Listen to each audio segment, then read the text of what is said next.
guess you wonder where I've been. I searched to find the love within. I came back to let you know, got a thing for you, and I can't let go. My friends wonder what is wrong with me. Well, I'm in a daze from your love, you see. I came back to let you know. Dozen or so years, hundreds of storytellers have taken the stage to share their true personal stories with thousands of audience members just like you guys. So thank you so much for being a part of this movement to create community through the art of storytelling. Thank you. We'd like to start off by acknowledging the organization that makes all this happen. And by this, I don't just mean tonight's show. I mean everything that happened here all week, everything you see being set up outside, everything you will see this entire weekend. Let's hear it for the Miami Book Fair.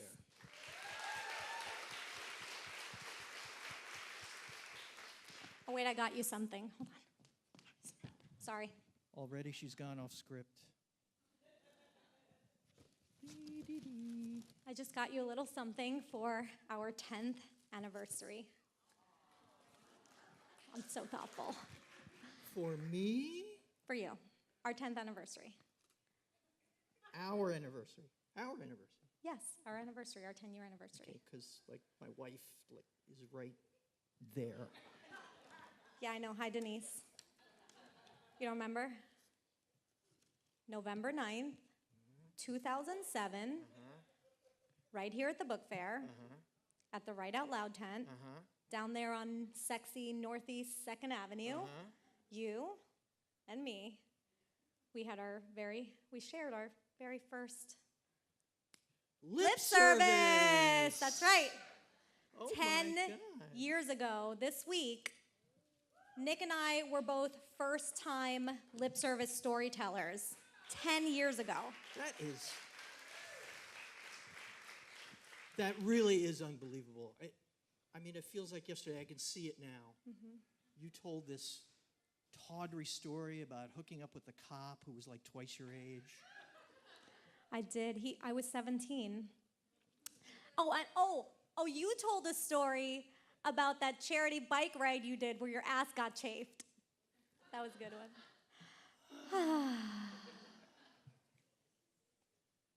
So what'd you get me?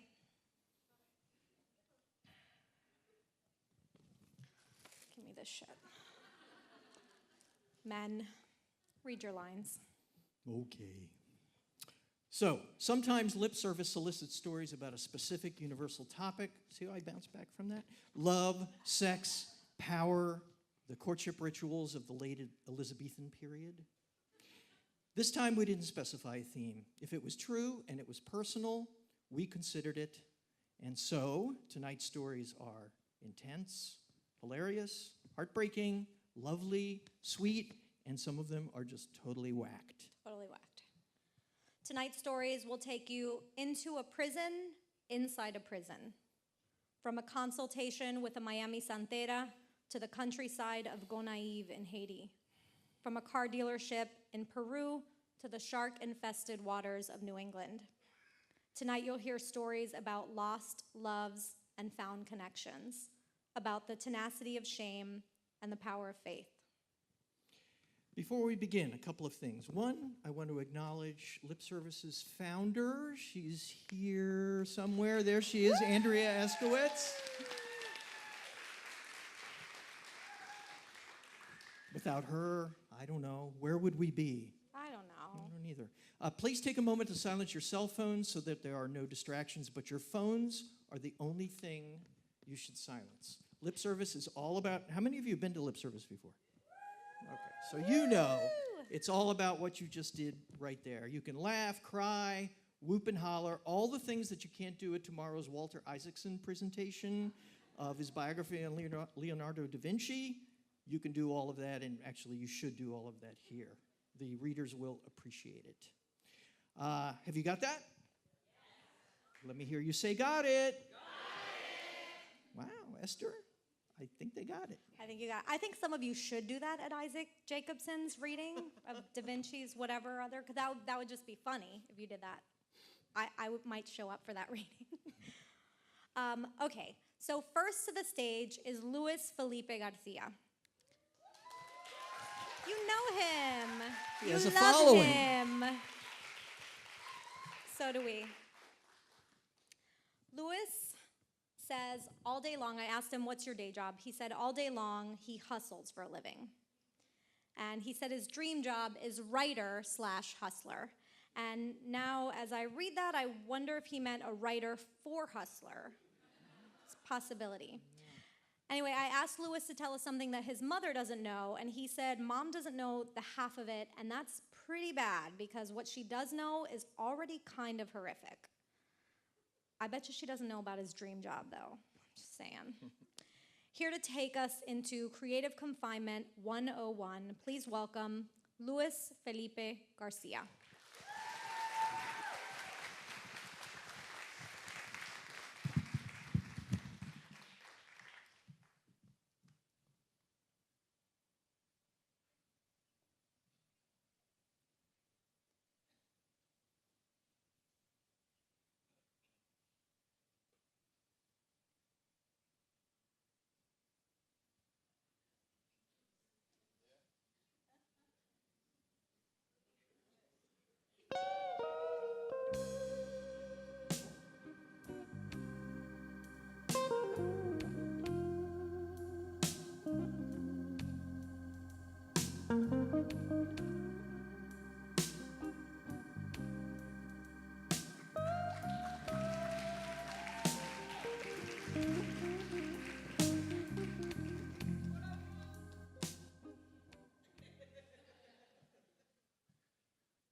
The Florida Department of Corrections issues me a pair of cheap white boxer shorts that has been worn by countless others before me.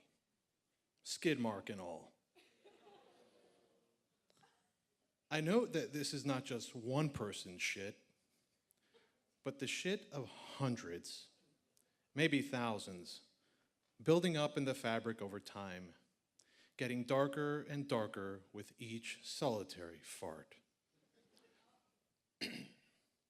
I was wearing my own personal boxers when I got to the box. That's what they call solitary confinement, because it's literally just a box. But when you get here, they strip you, shave your head, hose you down, and issue you new old clothes, which includes a uniform, pants and a shirt, cheap sandals you can wear into the shower, and the dirty boxer shorts. These are part of the punishment. I'm at Walton Correctional Institution in the Florida Panhandle, 6 years into a 10-year sentence. It's the middle of summer, and there's no AC in the box, and it is hot. So I'm in my boxers, pacing the 12-foot length of my cell, back and forth, reading out loud from the Bible, the only book you're allowed to have in here. I read in a Monty Python voice, shit like, "A father to the fatherless, a defender of widows, is God in his holy dwelling. God sets the lonely in families. He leads out the prisoners with singing." This is how I entertain myself in here for weeks. There are only 3 good things that can happen to you in solitary confinement. 1, you get a piece of mail. It doesn't even have to be from a friend. A solicitation will do. Something to read other than the Bible. Once, I got a solicitation from Audubon Society magazine. It came with origami paper and instructions on how to make, of all things, a tiny box. This activity killed about 12 hours. That day, I was the quietest, happiest dude in confinement. 2, you find a friend you can talk to. Sometimes solitary confinement isn't solitary. For minor offenses, you could be isolated from the general population, but at least paired with another person. If you're lucky, It's a person you can talk to without feeling threatened, physically or intellectually. And yes, I said intellectually, because sitting in a cell for 60 days with someone who has an IQ of 6, you're in real danger of becoming stupid. 3, you learn how to be with yourself, and only yourself, and enjoy it. You meditate. You entertain yourself by counting the tiny holes in the metal screen on the cell's window, or the bricks in your cell's wall. You sit there and listen to nothing, which is also everything. You make stories up and you tell them to yourself. If you're lucky enough to score pen and paper from an officer, you write your stories down. I like to write stories in the box. It's the best thing that happens to me in here. Today I have no pen or paper. I just finished reading from the book of the prophet Ezekiel, who was plagued with all kinds of visions and heard all kinds of voices. And I'm just sitting here inside my little box when I hear a voice like, "Yo!" It's quiet in these confinement cells, but every now and again I think I hear laughter or voices. I'm not sure where from. The thing about confinement is that your own voice in your own head seems to get louder. I hear the voice again. "Yo!" Okay, so now I'm worried, because if I answer, then I know I'm really losing my shit. I hear my own voice in my own head all the time, but I don't ever have a conversation with it. "Yo, dog," the voice says. There's an exhaust fan vent in the cell, and I think the voice is coming from there, but I'm still not totally sure. So I go to the vent cautiously and say, "Hello?" The vent says, "Yo, dog, what's up?" Not much, I say to the vent. The vent says, "Why'd you stop reading, dog?" I don't know. I'm done, I guess. Then I say, "But where are you?" "I'm in the cell right under you, dog. My name's Flacco." I tell Flacco my name. There's an awkward silence. Flacco says, "That's cool, dog." I ask Flacco what he wants me to read, but before he can answer, there's another voice. "Bro, read Genesis." At this point, I'm still not entirely certain that I'm sane, so I don't say anything. But then I hear another voice. "Nah, nigga, he already read Genesis. You was probably asleep." Okay, now I know I'm not hallucinating. That voice definitely did not come from inside my head. I've been in here 30 days, and I've been reading aloud every day, without a clue the whole time that I have an audience. I've been reading to these guys. During the 30 more days I have left in the box, I read the Bible through. Then I try to get the guys to tell me stories. Flacco tells me about his idea for a business venture when he gets out of prison, smuggling drugs into prison. Debo tells a story about how he landed in confinement, how he beat another inmate so badly they had to take him to the hospital in the city, how that guy is probably eating hospital food right now, instead of the crap they feed us in here. And Pepe says he's never robbing anyone again, that he'd rather beg for money. Then they ask me to tell them my stories. I have plenty of those, so I tell them, day and night.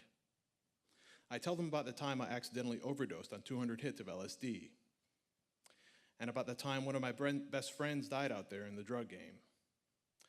And I tell them about how, for a long time before coming to prison, I'd been trying to become a better person, how I just couldn't get it right, and that I'm actually kind of glad to be here. They all laugh at that last part. They make me laugh about it. Here's when I realize that we all suddenly have friends. All of us, huddled around our respective vents. All of us, and everyone else is shitty boxers. We are not alone. We never are.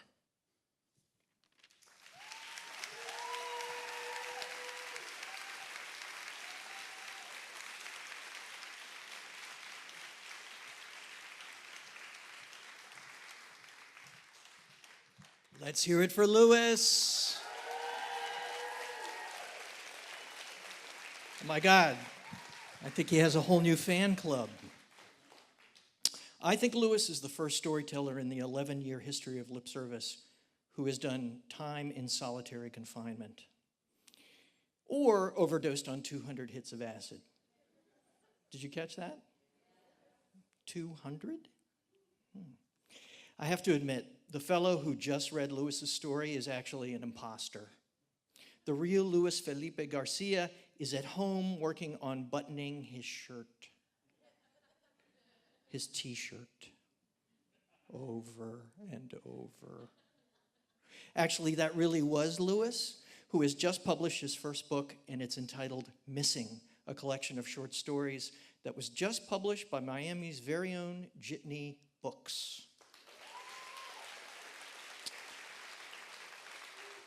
A Miami-based micro publishing house, and man, they have got it going on. So don't miss Lewis and a panel of other Jitney published authors at 5 o'clock.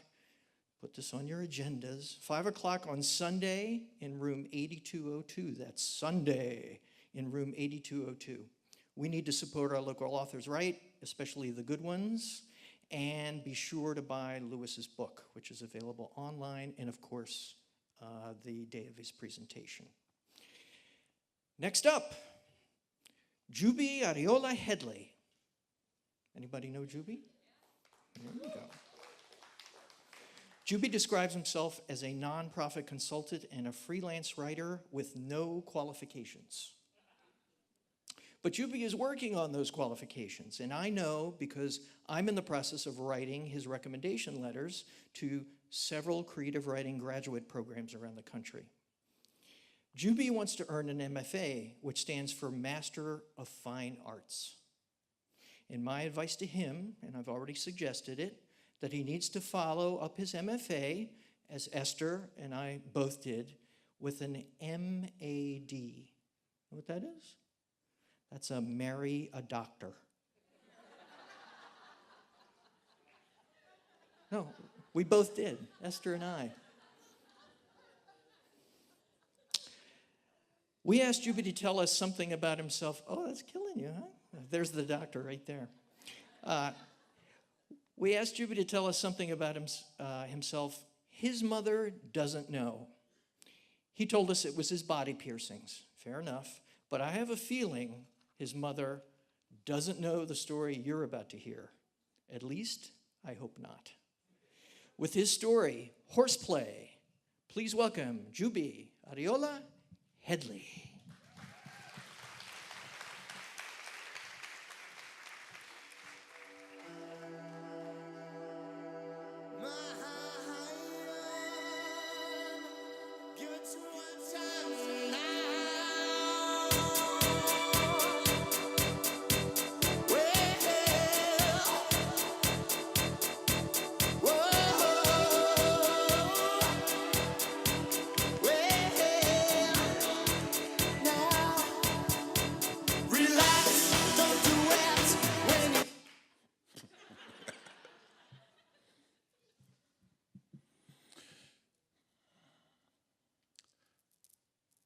About the time I hit puberty, I found a book tucked way back in my mother's special nightstand drawer called Everything You Always Wanted to Know About Sex But Were Afraid to Ask by Dr. David Rubin. I learned from Dr. Rubin that wet dreams were perfectly normal for a boy my age, that masturbation was healthy in moderation, whatever that meant. And I learned that being gay was a mental illness. According to the good doctor, gay men were sexual deviants who spent their days cruising public restrooms and parks and back alleys for sex. Why, thank you, Dr. Rubin. Now I know exactly where to go.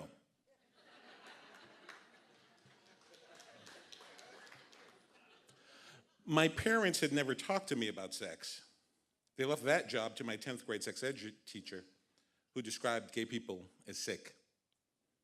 I felt doomed to live my life in the gutter. By the time I was 17, I lost track of how many times I'd been on my knees servicing some random guy I'd never see again. I wanted more than this. I wanted a connection. I convinced myself that beyond my little world of Mattapan, Massachusetts, I'd find a more fulfilling gay life in New York City, home of Stonewall and the West Village, and the village people. So, senior year, I convinced my mom to let me go on an overnight school trip to visit colleges in New York City.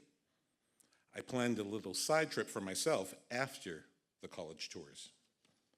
That part, Mommy didn't really need to know. My side trip landed me in a bar called Chi-Chi's. I'd never been in a gay bar before. I must have circled the block a dozen times before I worked up the courage to walk in. The place didn't look too promising. Couldn't have been more than 10 people there. I almost turned and walked out, but then I saw him sitting across the bar. He looked just like Will Smith, but younger, sexier, and butcher. He was smiling, obviously checking out somebody on my side of the bar and definitely liking what he saw. I looked around for the lucky son of a bitch who caught his eye, and then I realized he was looking at me. He waved me over. Me? You mean me? I literally looked at him and pointed at my chest. He laughed and nodded and waved me over again. It felt more like I was floating than walking to him. "What's your name?" he asked. "Juby." I couldn't look at him directly, so I dropped my eyes. "They call me Horse," he said. Boy, did that name fit.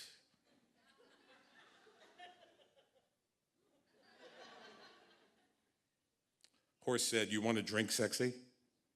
I giggled. Horse called me sexy. "Sure," I said. Horse turned to the bartender. "2 beers, he said. Bartender said $5. I didn't realize the bartender was talking to me until Horse said, "Pay the man, sexy." Horse wanted to know all about me. The whole time we talked, he didn't take his eyes off me. I'd never felt more special. We finished our beers and we ordered 2 more, and 2 more after that. I'd had 5 beers by the time we were done. I wasn't used to drinking that much. Horse said, "Want to get out of here?" "Do you live nearby?" I asked. "No," Horse said, "but I know a place we can go." As we walked out of the bar, I was fantasizing less about the sex to come and more about the relationship that could follow. I'd dated a few girls in high school, but I'd never had anything you could call an adult relationship, much less a gay one. That didn't stop me from imagining my future with Horse, or whatever his real name was. After a couple of blocks, Horse led me down a dark alley behind a brick apartment building. He stopped next to a dumpster. It was the middle of July. The stench was kind of killing my mood. But before I could say anything, Horse kissed me full on the lips. The best kiss I'd ever had. I forgot about the stink and I lost myself in the fantasy. Horse took off his shirt and laid it on the ground. His chest was smooth and ripped like those guys in the magazines. "There," he said. "Put your clothes on top of mine so they don't get dirty." Oh, such a gentleman. As he kissed me, Horse helped me undress. He pulled off the secondhand tuxedo jacket I always wore for special occasions. Then my shirt. As he worked his way down, I kicked off my shoes so he could pull down my jeans and my white cotton boxers. I was so caught up in the moment, I didn't feel self-conscious getting naked in the back alley. Or stop to wonder why Horse had only taken off his shirt.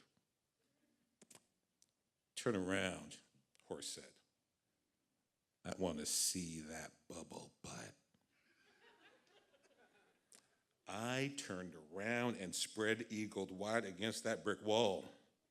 I could barely breathe as I waited to feel Horse's hands and other appendages begin to explore my body. That's when I felt a sudden rush of air behind me. I turned around just in time to see Horse galloping down the alley with all my clothes.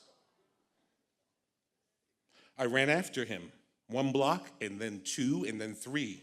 My heart was pounding. I could barely catch my breath, but I couldn't stop. I had to catch him. What if Horse got away with all my clothes? My ID, my money.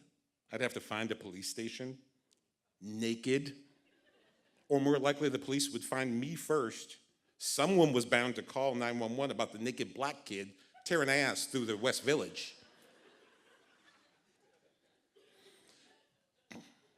Since I was a minor, the police would call my mother. I knew what she'd say. Thank God your father isn't dead, so he can't see what trash you've become. Horse turned a corner. By the time I got there, it was too late. He was gone. I got lucky, though. As Horse ran, he dropped some of my clothing along the street. He managed to keep my jeans, but he dropped my t-shirt and boxers, and most importantly, my tuxedo jacket, which had my wallet and my train ticket home. It was years before I could step into another gay bar. Crazy as it is, I never blamed Horse for any of this. I was angry at him, sure, but I was more ashamed of myself. I'd gone in search of a meaningful connection, but I'd ended up where I always ended up, naked, in a back alley with a random guy. I'd become what Dr. Rubin said I was. For almost 30 years, my shame was so great that I only told 2 people about that night. One of them was my husband, Paolo.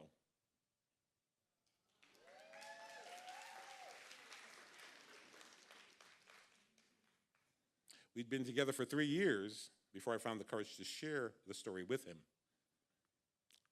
Paolo thought it was hilarious. His reaction really surprised me. To be honest, at first, it hurt my feelings.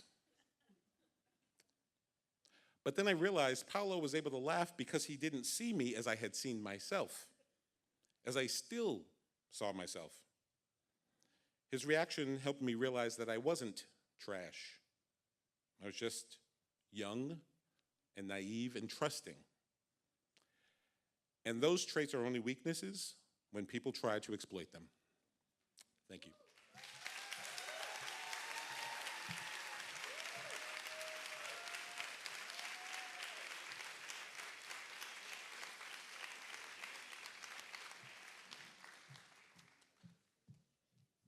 Let's hear it again for Juby. What courage. What a story. What a bubble butt. Okay, wait, I have to say this before you guys get all bent out of shape about what happened with the audio backstage. I am double timing it as the music girl. So when the music cut out, that was me. I did that. Sorry. I'll try harder. Nick and I first met Juby at a course that we co-teach right here at Miami-Dade College on how to tell true stories for the stage. And in that course, Juby told our class that story, which he then told us he had never told anyone save for 2 people. One, of course, Paolo, and the other one was his therapist. So if anyone here has a story that you want to psychoanalyze in group therapy, I am sure we will teach a course in the spring.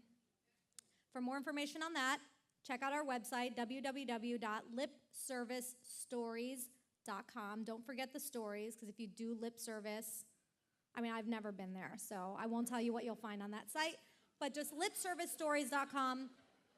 You can also follow us on Facebook at Lip Service Stories, and you can keep up with us there. We have intermittent story paloozas, which are kind of open mic versions of the show you're seeing tonight, and we'll have information about upcoming shows, and submission guidelines are all on our website, and submissions are open now for the next show. So any of you here with a story, send it to us. We want your stories.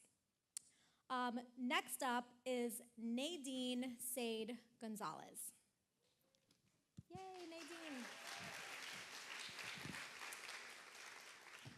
Nadine is an attorney. She practices health law, but she dreams of stealing Anthony Bourdain's job. Me too, right? You too, everyone.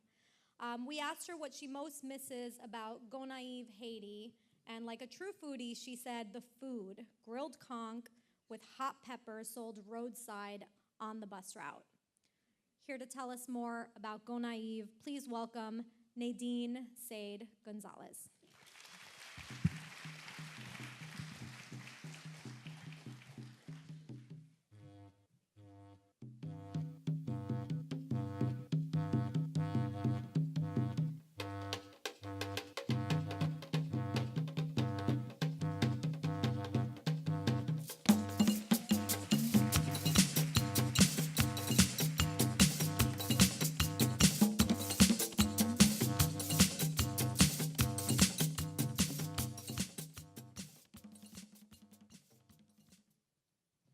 Early one morning in the late 90s, I boarded a converted yellow school bus crammed with passengers for a 3-hour trip from Port-au-Prince to Gonaive to begin a medical residency at the local hospital. Over the following year, I'd make that trip numerous times, staring out the window at the changing landscape, beaches, mountains, fields, and long stretches of hard brown dirt. But on that first day, as the driver raced along the narrow, unpaved roads, I withdrew into myself and blocked out the world. Gonaive is a hard place. The coastal city is plain, flat, and coarse with sea salt. The people are not friendly. Mosquitoes abound. That was my opinion at the time anyway. I'd chosen it for its proximity to the capital, but even if it were a seaside paradise, I wouldn't have wanted to spend an entire year there. When I was 10, my father moved our family from New York to Haiti. A decade later, when I was prepared to leave, he encouraged me to stay, follow in his footsteps, and attend his alma mater, the state-run medical school. This is not a feel-good story at the end of which the misguided doctor finds her purpose. My residency was meant to be my last in Haiti. My focus was to return to the US, where I hoped to catch up. A new century was dawning, but the bus was like a time machine, taking me back ages. I arrived at Gonaive a newly minted MD. Credentials aside, I wasn't prepared. 6 years of study, and I didn't feel like a doctor. In my mind, the doctor in the family would always be my father. When anyone called me doc, I expected to find him standing behind me. Still, I'd studied and trained and passed all the tests. I expected to do some good, if no harm. With the bar set so low, how could I fail? But I did fail. Things did not start well. I had a hard time connecting with the people I was meant to serve. Part of it was my fault. I was in my late 20s, but I looked like a child. I imagine my patients took a look at my tiny frame in the lab coats my mother had starched and pressed, compared me to the male doctor I'd replaced, and thought to themselves, "Nakisanu kala," which loosely translates into, "What fresh hell is this?" There was also the matter of my chronic tardiness. I refused to spend my weekends in the country. To my mind, I was a city girl born in Manhattan. Slow weekends in the country held zero appeal to me. The plan was to take the 5 a.m. bus from Delma, my neighborhood in Port-au-Prince, and arrive at Gonaive by 8. Gridlock traffic made that schedule impossible to keep. So on Mondays, the busiest day of the week, I'd show up late. When I walked past the clinic's overflowing waiting area, my patients greeted me with cold silence and dirty looks. And as I met with them, I began to understand the science-based advice I was trained to give wasn't what they were seeking. Gonaive was reputed to be a hotbed of voodoo activity. Terrified, my mother had equipped me with a zombie repeller kit consisting of a Bible, a rosary, an amulet of the Virgin Mary, and a small flask of holy water imported from Lourdes. In Port-au-Prince, discussions of voodoo were cultural, not spiritual. Its images characterized our art, and its rhythms influenced the popular music of the day, which was fine. If the nation couldn't shed the stereotype, it might as well embrace it. But some nights, deep in the darkness, Gonaive hummed with drums and chants. The sounds would reach me in my dorm room above the hospital. If it were all drumming and chanting, it wouldn't be so bad, but their beliefs seeped into the clinic. The first time a patient refused me to start an IV or draw blood, I was puzzled. The nurse tipped me off. The healer who'd referred them to me had advised against it. Any perforation of the skin would undo whatever he'd done. My role in this healthcare system was limited. I could use my stethoscope and blood pressure cuff, nothing else. Not that I had much more. The clinic was a room with a desk and an exam table. The ER was a larger room with a few cots and IV stands. Lab tests were limited. There were no specialty clinics to speak of. The faithful worshiped at many altars. A young woman of 3 kids had severe anemia and complained of weakness. I wrote her a prescription for iron supplements and birth control. She shyly declined. Her pastor wouldn't approve. Children were gifts from God, she assured me. I asked, "Is your pastor going to help you feed these kids?" She conceded that I had a point and accepted the prescription. I doubted she took a single pill. Children were everywhere. I watched them running barefoot on the side of the road, all those long trips back and forth to the Capitol. What kind of future did they have? It was the age of internet cafes, and yet in their world, a man wasting away from AIDS was widely believed to be under a death spell. Their neighborhoods had dozens of churches and very few schools. Their fate was left in the hands of the Almighty or a chorus of other gods. And when I stepped off the bus, exhausted, coated in sweat and dust, I worried about my own future. I was practicing a watered-down version of medicine that yielded to religion. With a growing sense of panic, I began applying to grad schools in Florida. Before the end of the year, I was accepted to FIU's public health program. Only then could I relax. Gonaive and its strangeness no longer had a hold on me. In the evenings after work, I'd take walks to the waterfront. At night, I'd sleep peacefully to the beat of those drums. I used my time on the bus to sketch the landscape, rendering the countryside in rough pencil strokes. Finally, I began to connect with my patients. One day, an elderly woman came to the clinic wanting only for me to prescribe a pill to keep her hands from shaking. The signs of Parkinson's disease were obvious, but I didn't have the tools to properly diagnose or treat it. She said, "I want to thread a needle again." She said she felt useless, and so did I.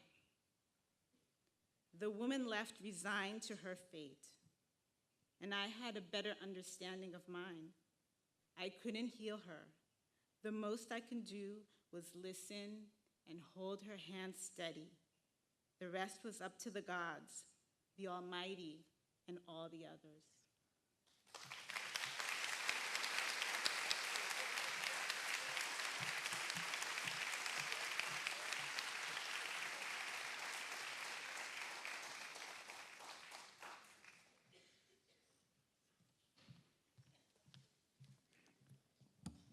Let's thank Nadine for that beautiful, beautiful story. I was standing back there enraptured. Nadine's story shows us one of the big differences between true stories and fictional ones. In fiction, things tend to get resolved, right? And in life, things tend to get messy. I know that's the case in mine. Nadine has a debut novel, Exclusively Yours, published by Harlequin Kimani, and it's coming out in March of 2018. We asked Nadine what being a doctor and a romance novelist had in common, and you know what she said? They both had to understand other people's vulnerabilities. True that. Our next storyteller knows all about vulnerability and about telling stories.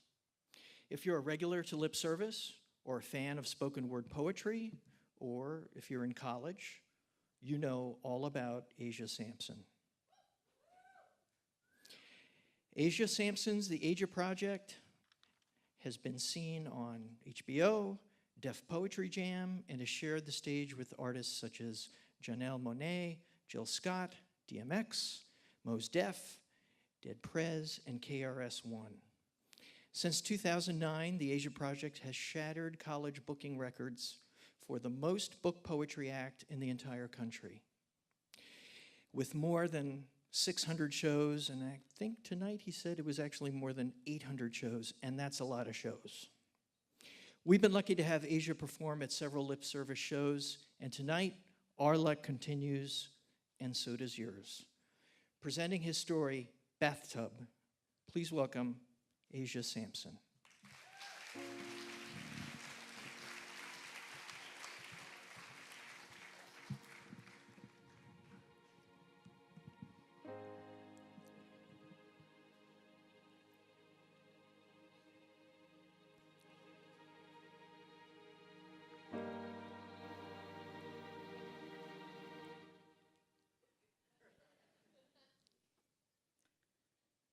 The shower has been running for over an hour.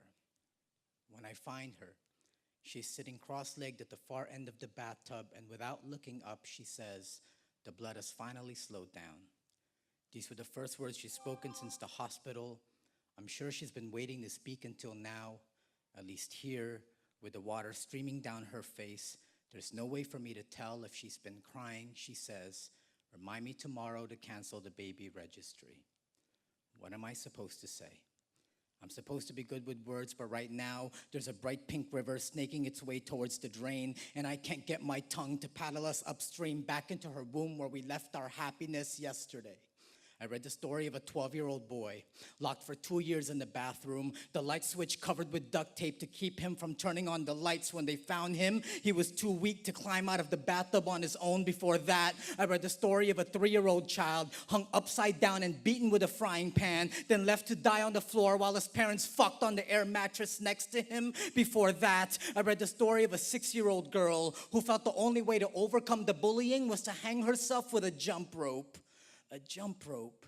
At what point did she feel so ignored? She felt the only way to be heard was to turn that jump rope into a cord, tie that cord around her voice, anchor it to the heavens, and play telephone with God. Sweet, sweet girl, if only my wife would have heard you. She would have answered that call. She would have shown you how to use that jump rope properly. It's why I don't tell her these stories of these children born unto monsters and afraid to sleep in the dark, because it would only remind her there's a nightlight we bought for the nursery that will never be used. It's even one of those night lights that light up the ceiling with tiny stars. That night, we slept in each other's arms, our bodies entwined into a figure eight of infinity, because that's how loud we dialed up the silence. And the only words of comfort I could muster was to tell her we'll just be the best aunt and uncle to everyone else's kids. Like this was some sort of consolation prize. Sometimes the math just doesn't add up. On one side is a child wanting nothing more than a safe place to sleep. On the other are parents staring at a crib they will never get to assemble. My God, can you not see this? Can you not do something to close the distance? Or at least tell me what to say to my wife to lift her up when an empty womb feels so heavy all she can do is collapse in the corner of our bathtub that Sunday.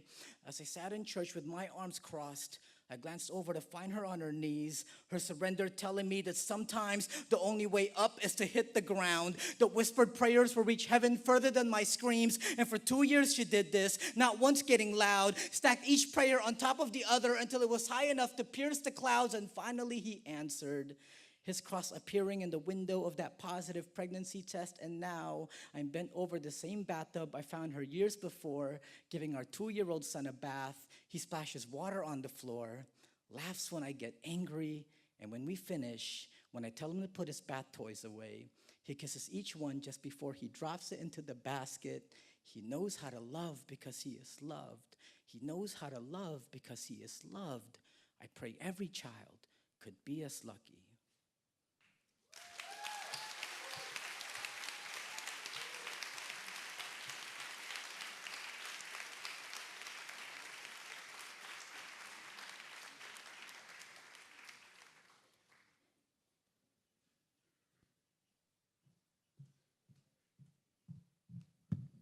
He always brings the house down. Let's hear it again for Asia.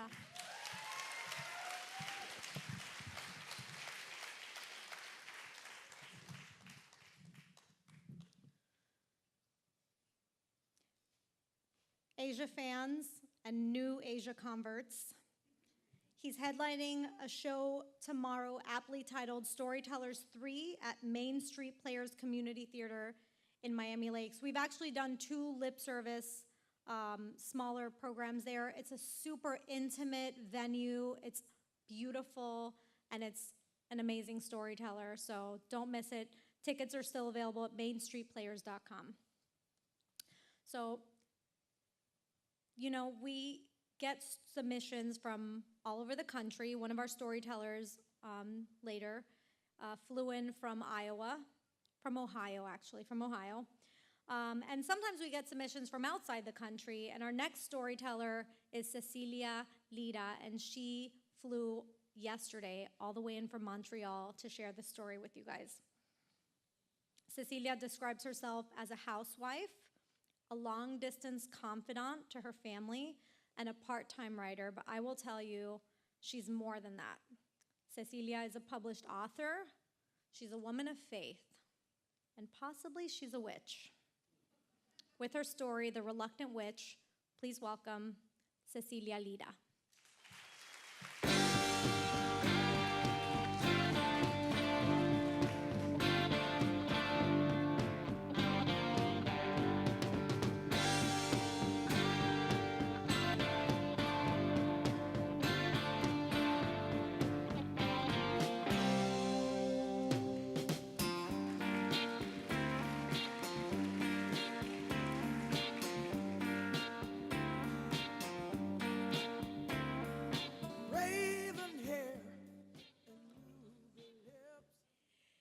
It all started in 1991 when my husband Carlos lost a job he had had for 30 years.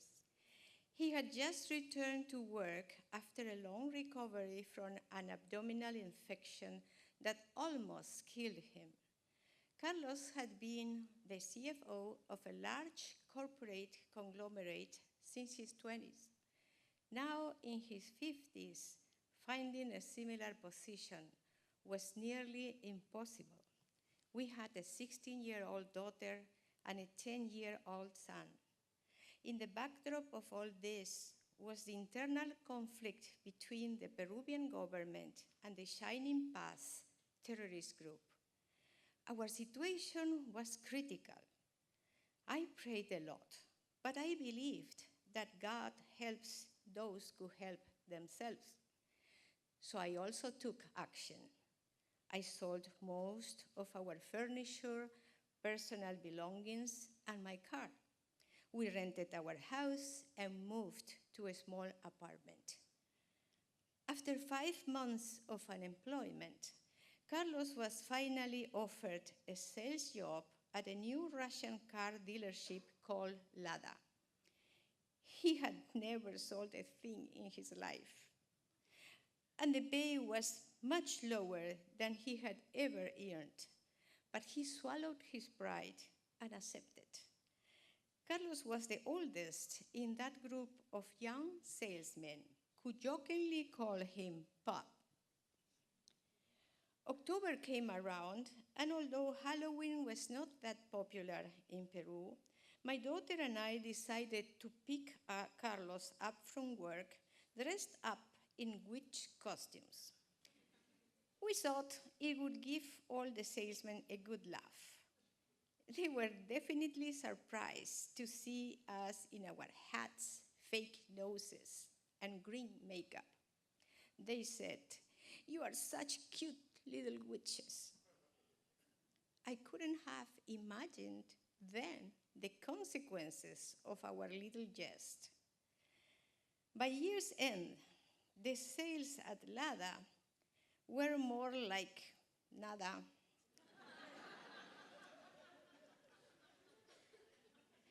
My dear husband had not been able to sell a single car.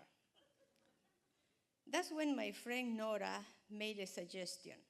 Why don't you take a bunch of ruda and sprinkle the whole store? Ruda, or rue, is an evergreen shrub sold in almost every bodega in Peru. Ruda is supposed to absorb negative vibes and bless a household or business. And it smells like rotten flowers. I said to Nora, "Why would I do that? They'll think I'm crazy. Besides, those leaves are so stinky. Do you want Carlos to be fired?" Nora said, "No, Ceci, look. When sales are low here at the jewelry store, my colleague brings Ruda water and sprinkles all of the display windows." The first time, the owner was very angry, but it works so well that now, when she does it, he looks the other way. At least try. I thought of my poor husband and the salesman struggling with low morale. What harm could it do? I was always joking around with the guys. Even if it was a silly superstition, maybe it would raise their spirits. So the next morning, I brought a pitcher of water mixed with ruda leaves to the dealership. I sprinkled all the salesmen, like I was blessing them with holy water. By the end of the day, each salesman, including Carlos, had sold at least one car. Early the next morning, the phone rang. It was a salesman who had been off the day before.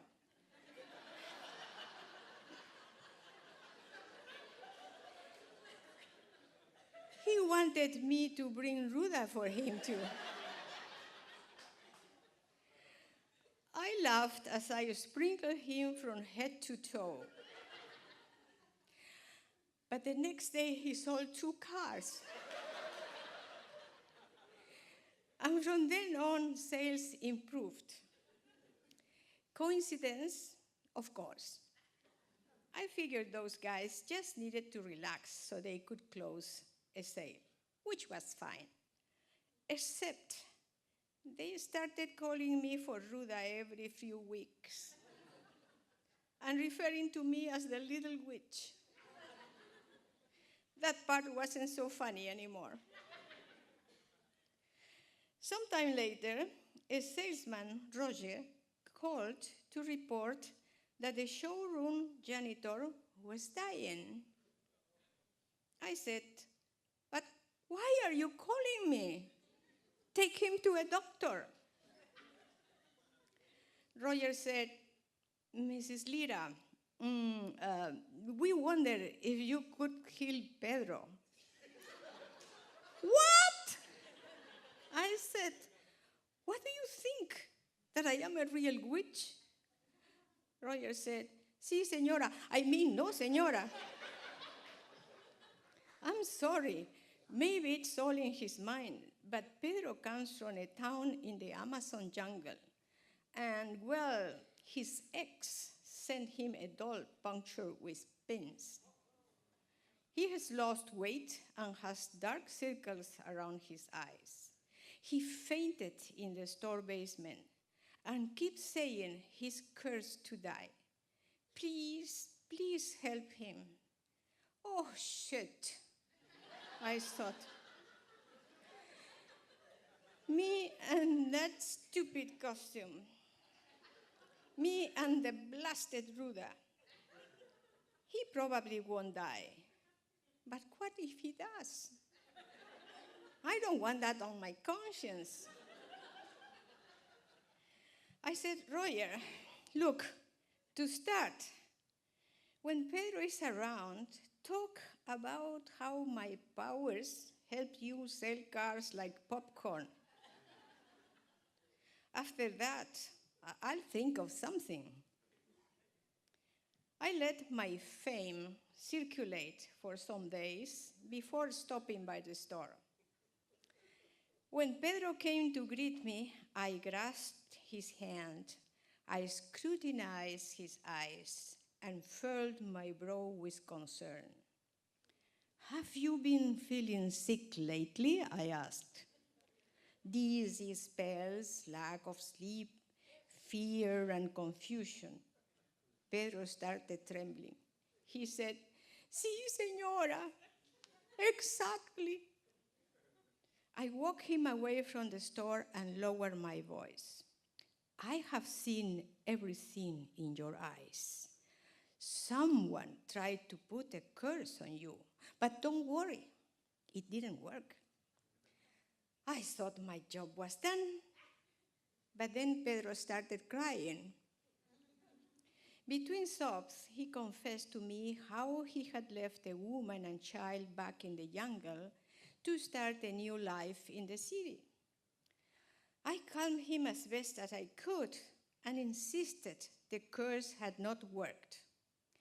Nevertheless, I told him we would have a healing session the next day, just in case.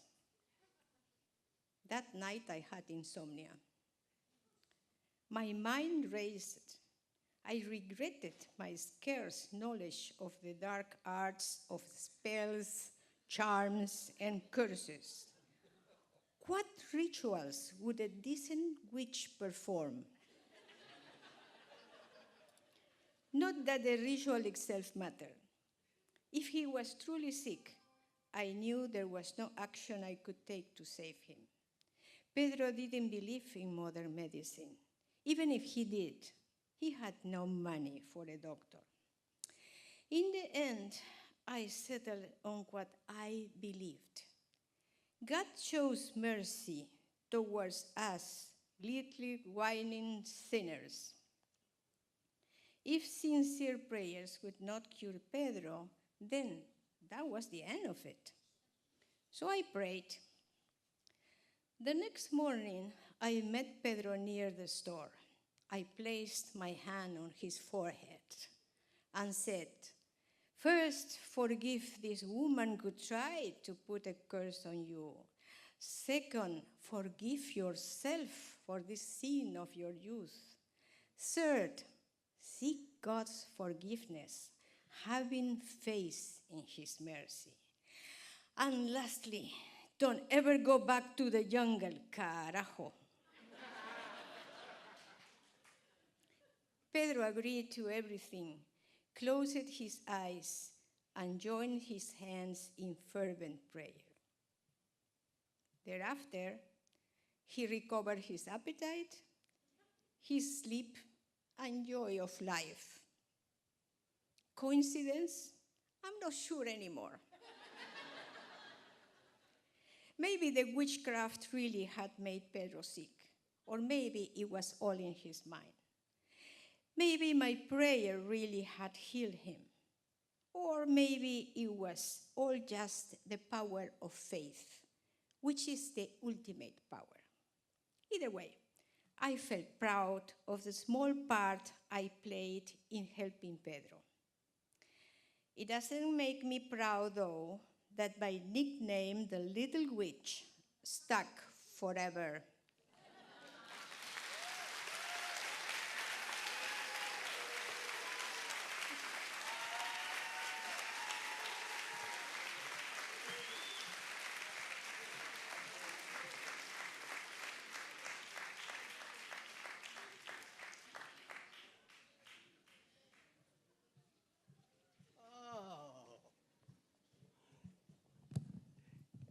Isn't Cecilia like the sweetest, loveliest witch you have ever seen in your life? But listen, do not doubt her powers. Esther and I plan to get Cecilia liquored up over at the after party. And with any luck, she'll do this thing where she starts these incantations, and then she sprays the crowd with like beer and ruda. It's so cute. You won't believe it. So, if you're looking to get out from under that pesky curse, here is your chance. Seriously, join us over at the porch after the show. There'll be a DJ, there'll be drinks available. Who knows, there may be an available storyteller or two. I always have to say it's where I met my wife at a lip service after party. So I'm just saying. Which brings me to Christopher Alonso.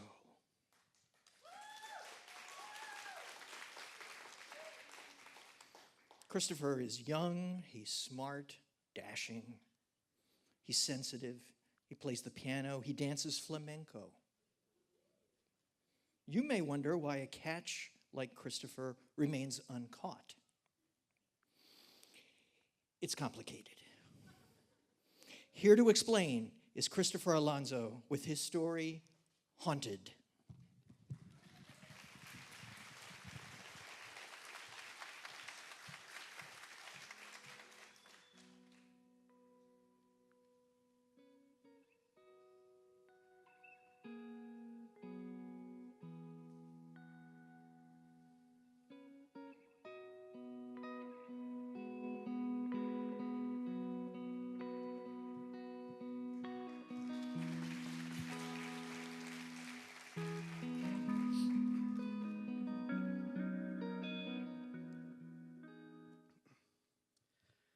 Last December, I went for a consultation with a santera.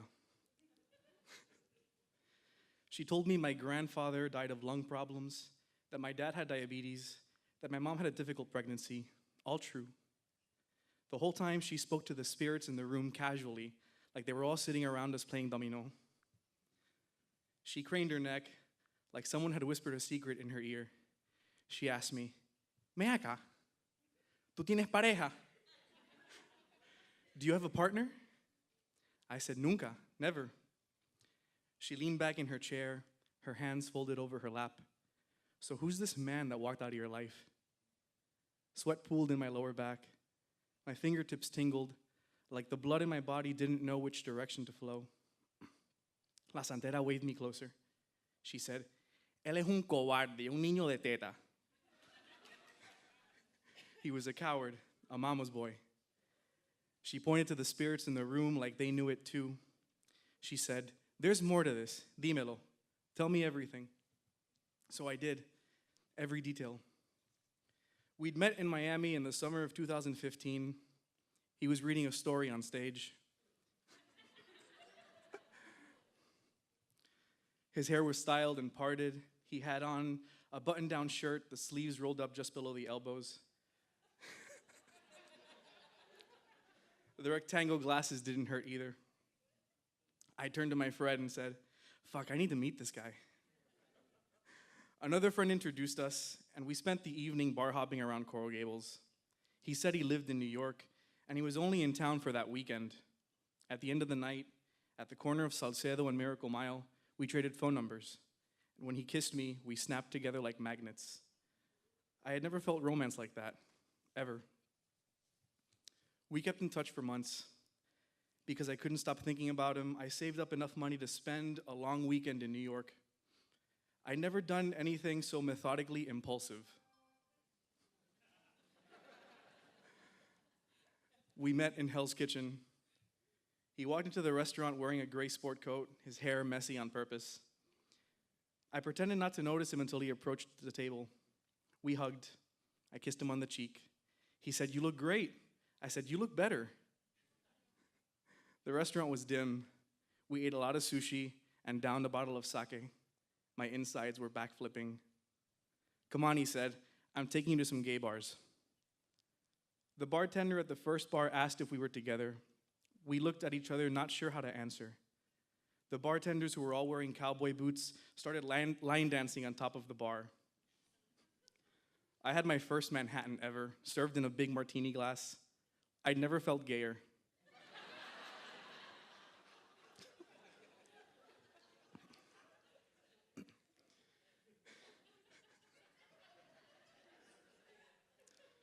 We walked down the street with our arms around each other. We held hands, kissed freely. Back at my hotel, we got in bed and held each other. I was shaking. "Hey," he said, "why are you so nervous?" I kept apologizing. He said, "Don't apologize for feeling something so human. I'm not going to hurt you." We looked at each other. I'd never seen myself reflected in someone else's eyes. I'd had meaningless hookups before, but that was the first time I spent the night with someone.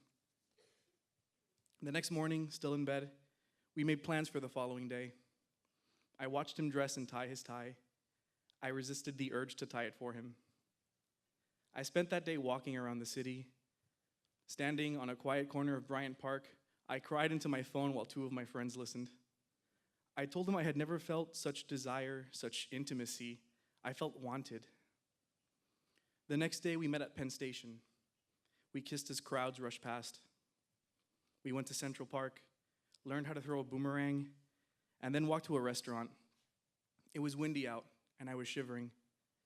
He took off his jacket and wrapped it around my shoulders. After dinner, we went up to Harlem, his neighborhood.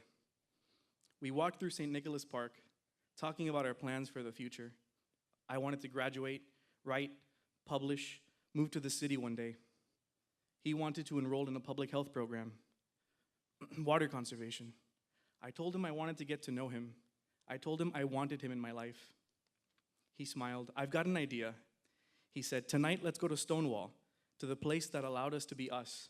I said, "Let's do it." He walked me to the subway. He kissed me twice. He said, "Okay, this is where I leave you."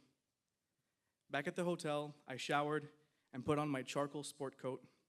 I looked better than he'd ever seen me. He was to pick me up at 10 p.m. When he wasn't there by 10:30, I started texting him. Maybe his phone battery had died.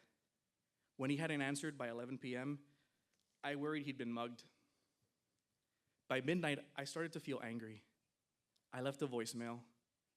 I called him again at 1 a.m. I texted him from the airport the next morning. I checked his Twitter handle. He was fine. I never heard from him again. I felt so foolish, so stupid. I thought I was the problem. I had been too much, too eager, too unrealistic.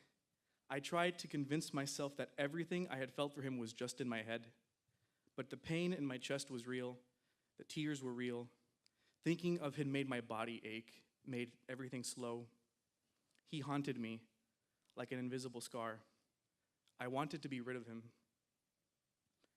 I couldn't go near the site of our first kiss, that corner of Miracle Mile. Every time I did, My chest felt hollow and heavy all at once. I was sure no one would feel about me the way I felt about him. That's when my sister suggested I make an appointment with a santera. She said there was no harm in going. I agreed. But I never expected La Santera would ask me about him. You're afraid you will never find what you had with him. This makes you feel very bad, she said. I nodded. I want to see the good in what happened, but I can't. She looked around the room, pointed at me. Este no es tonto. This kid's not a fool. She smiled. You'll find the good, she said. It takes a little longer for some, a little more pain. A few months after my consulta, I was back in Coral Gables to grab some drinks with friends. I stood at the corner of Salcedo and Miracle Mile. I remembered everything that happened with him, but this time my insides didn't twist. This time I felt hopeful, not haunted. I'd thought of him as a ghost, but maybe he'd really been a guide, someone to show me what I could have, what I would have someday. Finally, he was gone, and so was the pain. Maybe that santera knew what she was talking about. Maybe ghosts, like wounds, just take time to fade away. Thank you.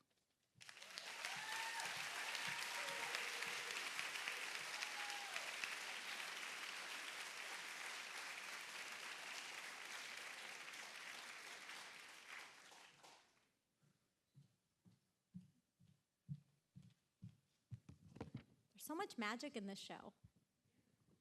It's magical. It's one of those words I don't like to toss around, but I think this show is magical tonight. And personal storytelling, by the way, is so brave, so hard. Too hard for some. We actually lost a storyteller on Wednesday. I mean, we didn't lose him, like he's still with us. I mean, not here with us tonight, but he's alive. But he and Lip Service had to part ways after we'd already printed the program, so he's kind of dead to me.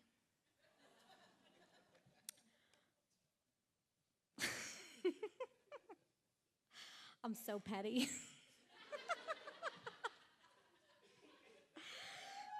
Woo, for pettiness! Yes!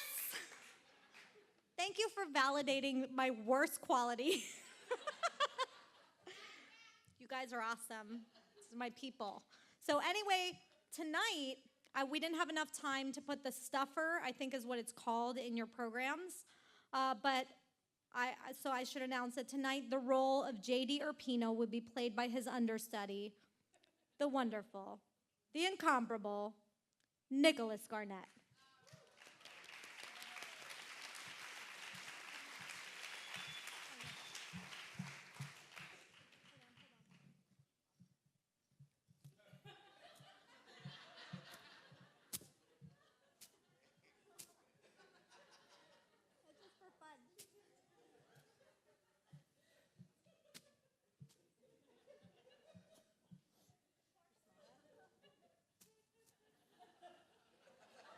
What?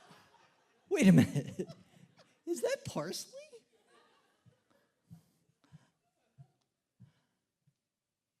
They don't sell Ruta at Publix. Yet. They will after tonight. So, but if you believe that it's Ruta, then it is. So, if you believe it, it's fine. I just can't. I cannot do this without a proper blessing, which I'll get backstage. All right, fine. Thank you. Fine, go away. So never mind that. Sorry. We're sorry that J.D. Urpino is recently departed. I mean that we parted ways and that he can't be with us tonight. But as they say, the show must go on. So on we go to our final storyteller, the humorist James Judd. You're in for a treat. Judd is a performer whose comic autobiographical stories you may have heard on NPR's popular storytelling series, Snap Judgment, where James regularly performs as the closer, which is a showbiz term for the person who comes in at the end and kills, which is another showbiz term that means to make sure the audience doesn't ask for their money back. James is also a writer. His recent essay collection, Now I Know, Essays and Monologues, gathers together 11 of his snap judgment stories featuring, quote, spectacular public embarrassments and utter failures. As soon as we heard that, we knew we had to have him at Lip Service. Just so happens, James recently moved to Miami, and so we got him. Welcome to Miami. With his story, How I Made My First Friend in New England, big round of applause for our closer, James Judd.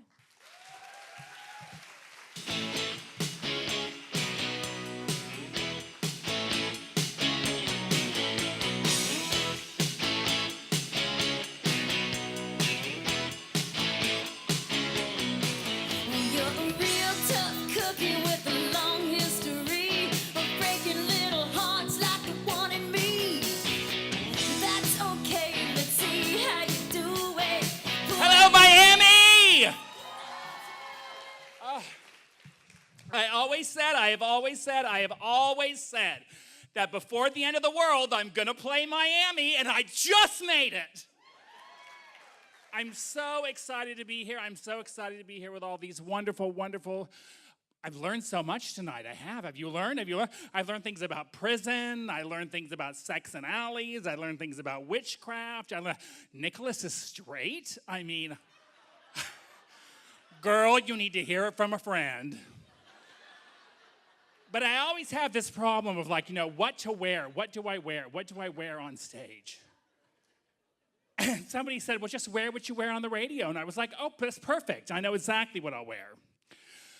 But if you're wondering about my cape, this is fan art.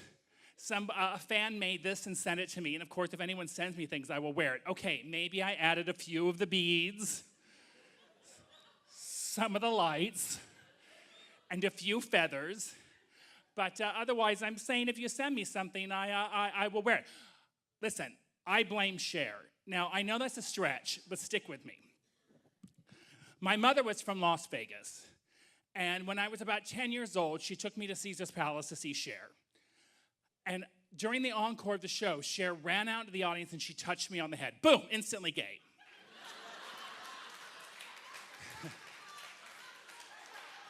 But who knows what else, you know what I mean? I mean, science has never properly studied the minds of someone whose head has been touched by Cher. I could have superpowers I don't even know about. But science is just a rumor now, so you can just disregard that at your own peril. Fun fact I learned tonight, from the amount of time that the cast goes backstage and they open the doors for the audience to come in, and the time that I come on stage, is exactly the amount of time it takes to drink one bottle of wine from a Dixie cup. And by bottle, I mean liter bottle. Thank you. I appreciate that. But I have recently moved here from I'm really from California. And my husband Eric and I moved here to Miami to be closer to his relatives in Puerto Rico because he's Puerto Rican. And now all of his relatives in Puerto Rico live with us in our one-bedroom apartment in Miami. Oh, the gods are hilarious. And I will admit that I was very nervous about having an entire family of Puerto Ricans come and live in our one-bedroom apartment, like grandma, grandpa, the niece, and the baby, the extra dog, the brother-in-law. So as they each came in the apartment, I handed each one a roll of paper towels, and it turns out they love that.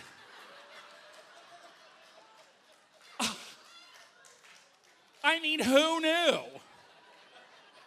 Turns out that was exactly what they needed. Who could have imagined? But I love living here in Miami. I really do. I'm going to turn off my cape. This might turn off your hearing aid batteries. I do. I love living here in Miami. My body is now like 35% ceviche, and I live up by Wynwood. It's wonderful to live here in Miami. It really is. I'm surprised all the time about how much I like living here, and I feel, you know what though, if there's one thing I could live with, it's without, again, ever hearing someone who lives in Brickell talk about how great it is to live in Brickell. Yeah, you can just shut the fuck up about that now, because The rest of us are sick to death of hearing about it. It's great. You don't hate where you live. We're happy for you. Shut the fuck up.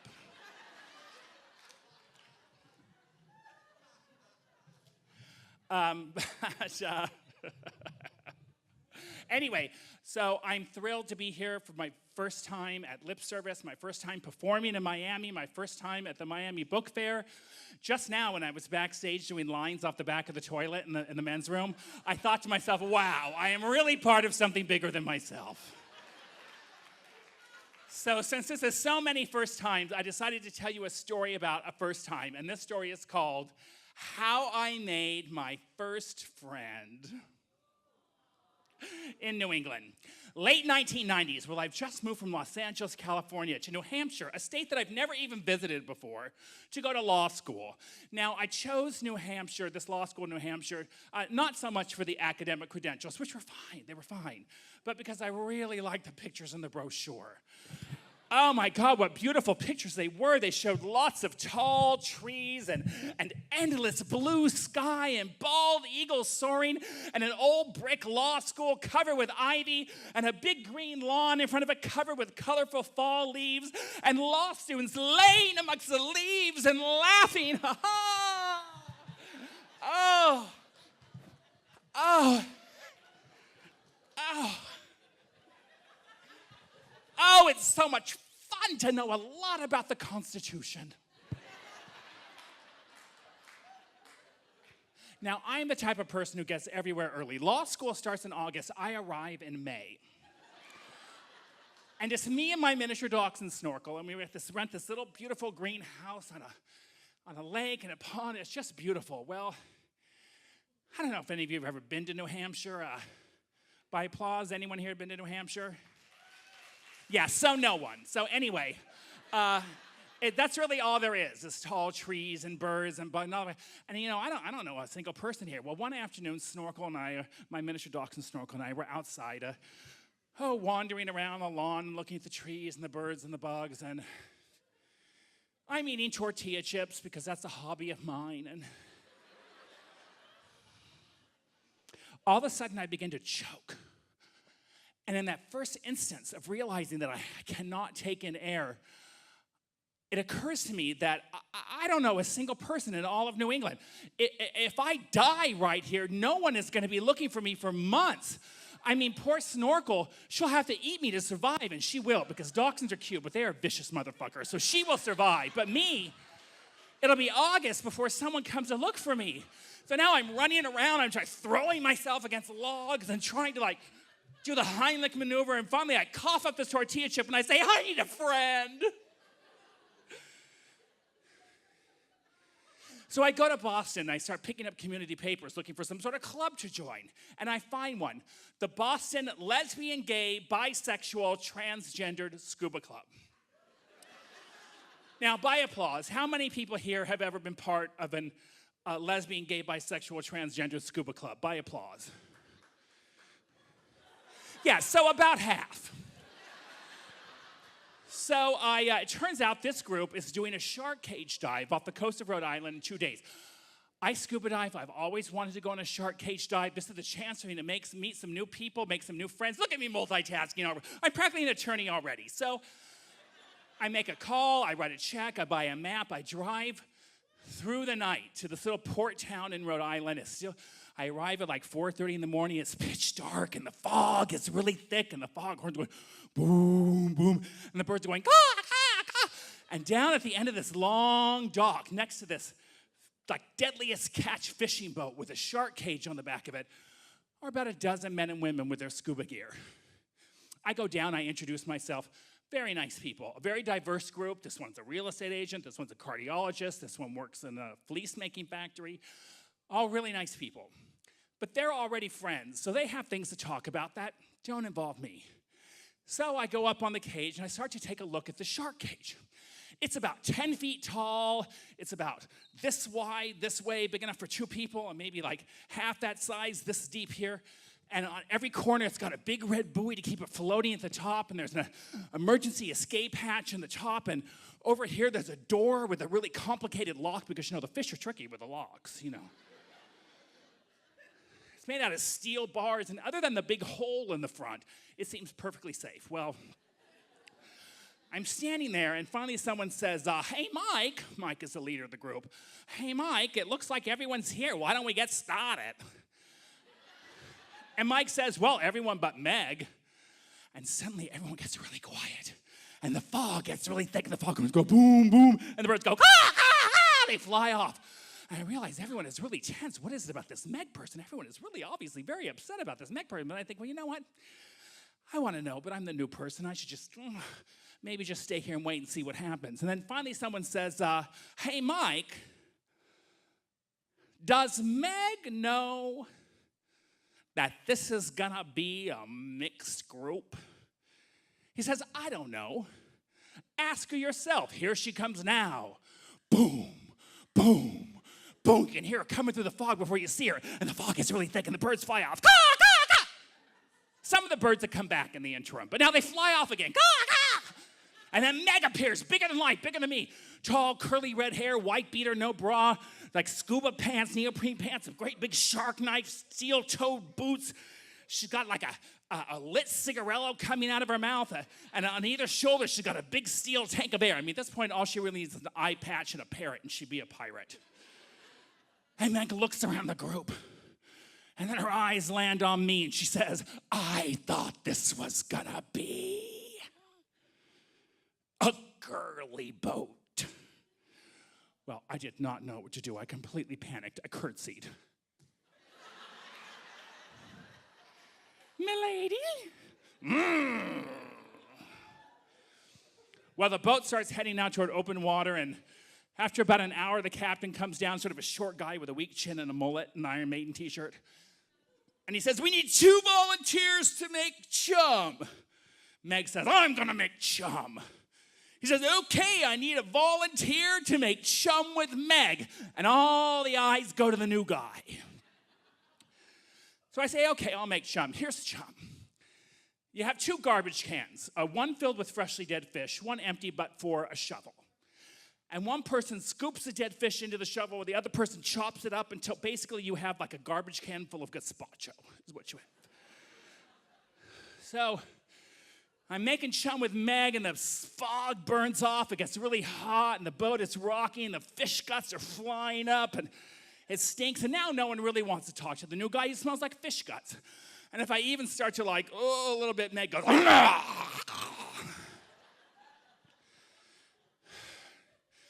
Another hour goes by. The captain stops the boat. He drops the anchor, and Meg takes the chum, and she's just throwing it in the water until the water is slick with blood.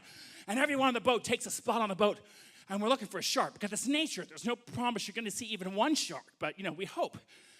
And after about 20 minutes, a fin pops. Everyone goes, yay! And then another one. Everyone goes, hooray! And then another one, another one, another one, another one. And then all of a sudden, there are too many sharks to count. And these are Atlantic blue sharks between, 6 and 8 feet, 450 pounds, eyes on the side of their heads, big teeth. The whole shark works. So Meg and the boat captain, they pick up the shark cage, and they take it to the edge of the boat, and they throw it off the boat.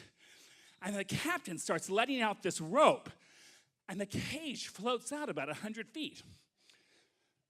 Someone says, well, what's that about? The captain says, well, I don't want the cage to scratch the paint on the boat, so the deal is we gotta swim 100 feet out to the boat. Someone says, well, what if the sharks get aggressive? He goes, okay, everyone take a stick. And he picks up this bucket full of sticks. And the sticks are about 2 feet long. And on one end, they have a little rope handle. And on the other end, they have a little tiny dull nail. A little tiny. The captain says, if the sharks get aggressive, just take the wrist handle off of your hand. Gently push the shark with the blunt end of the stick. If that doesn't work, go ahead and poke it with a nail. Poke it with a nail. Poke the shark with a nail.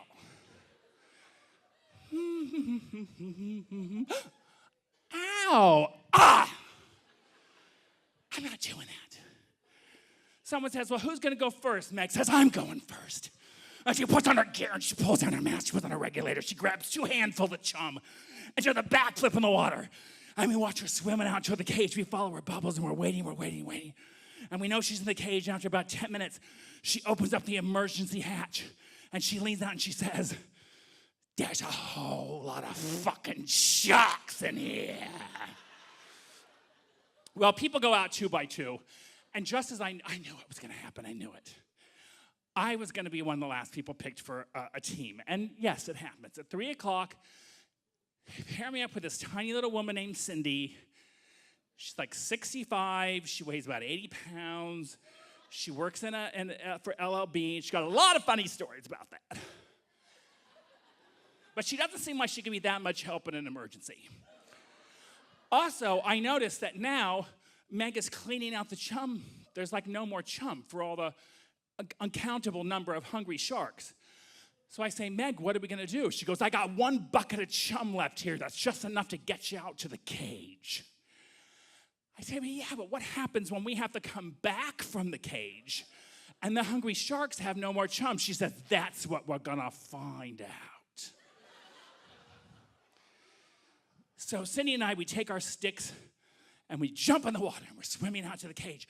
And sharks are everywhere swimming around. Mi gusto peces. Tengo hambre, mi gusto peces. See, in my mind, the sharks speak Spanglish. It's a West Side Story kind of thing. But, mi gusto peces, I love fish. Mi gusto peces. And we get into the cage, and I'm really glad I practiced with a lot, because right now there's sort of this float of, like a squadron of yellow fish come by, and they're like, oh my God, let us in, let us in, let us in. I'm like, I can't, there's no more room, go away, go away.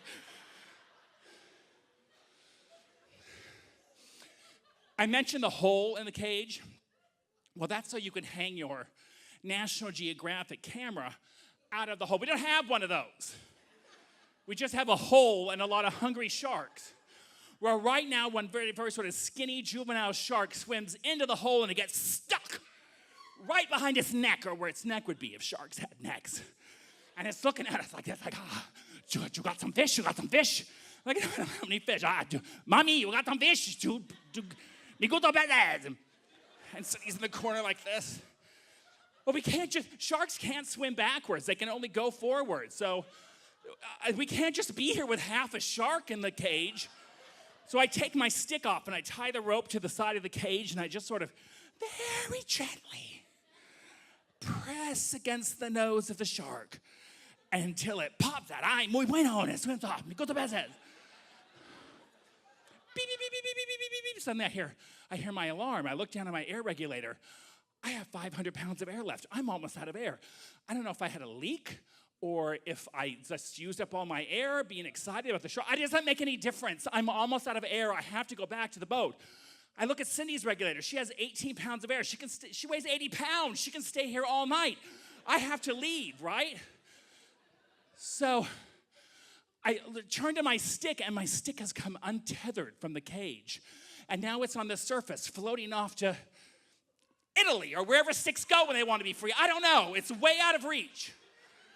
So I try to pantomime to Cindy, you give me your stick, I'll swim back to the boat, bring 2 sticks, give you 1. Cindy goes,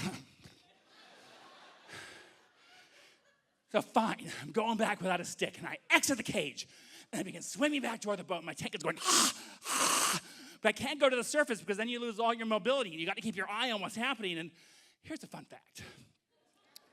Sharks are attracted to shiny objects like the weights around our waist and the ladder on the boat. And right now, one very large shark is trying to rip the ladder off of the boat with his teeth. I pause. The shark sees me, spits out the ladder, and turns and swims in the other direction. I go, phew, I start swimming back to the boat, but the shark hasn't left. It's just making a U-turn under the boat. And now it's coming right toward me. My tank is going, and I can see that its fin is out of the water, and I think, are these people even gonna pull my limbless torso from the sea? I mean, they don't know me. They can be like, oh, I don't know, we parked his car, and then we never saw him. Check New Hampshire.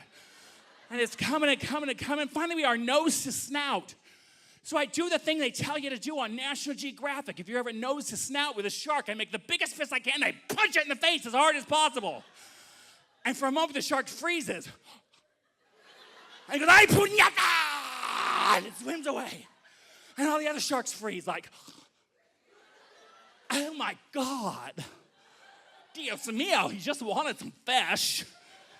So now I gotta know if anybody has seen this. I come out of the water, I look to the boat. The one person who has seen the whole thing is Meg. And she's leaning over the railing with her lit cigarette and her white beater covered with bloody fish guts, and she says, "Yeah."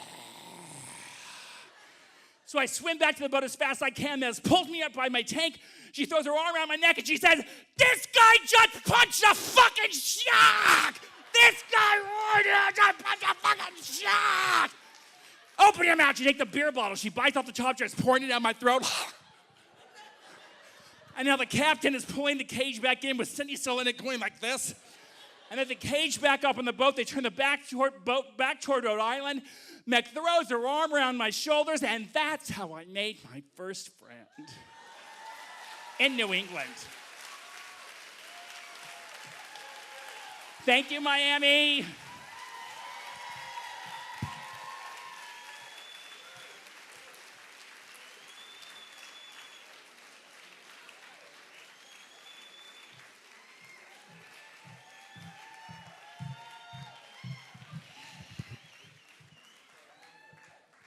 I need to say something first.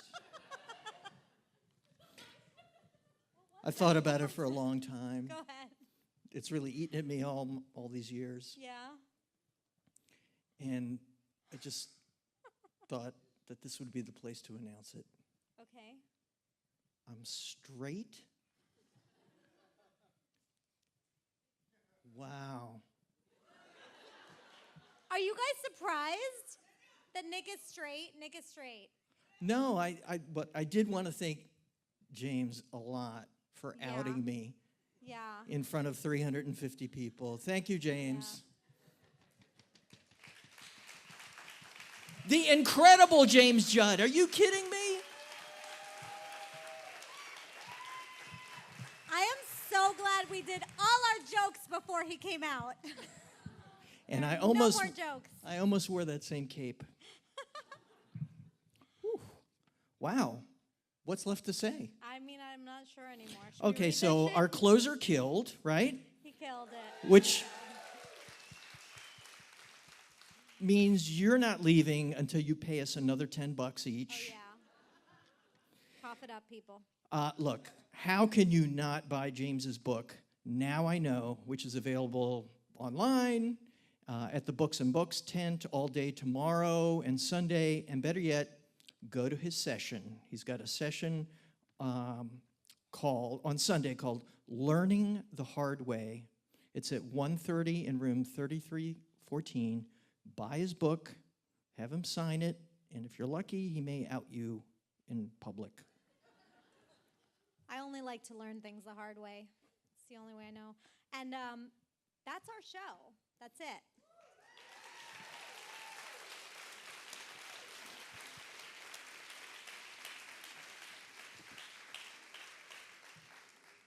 We hope that you have enjoyed all the wonderful stories and that you'll be inspired to tell one of your own. Our next stage show will be in the spring of 2018, and submissions are open. The call for submissions open 3, 2, 1 now. It's now. So all the submission guidelines are on our website, www.lipservicestories.com. Listen, guys, funding for the arts is largely a labor of love. So if you enjoyed the show tonight, I beg of you, please show some love to the Miami Book Fair and consider becoming a friend of the fair. Yes. And on your way out, don't forget to sign our mailing list, which is on the table outside. Like us on Facebook, Lip Service, True Stories Out Loud. Follow us on Twitter at Lip Service Stories.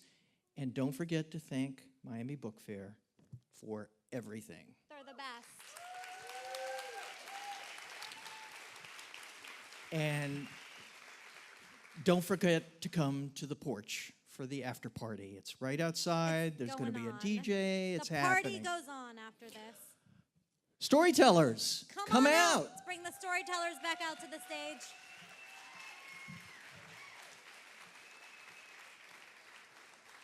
La Brujita, Cecilia Lira, Nadine, Chris, Juby.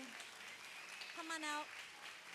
Asia, Lewis, James, Judd, everybody.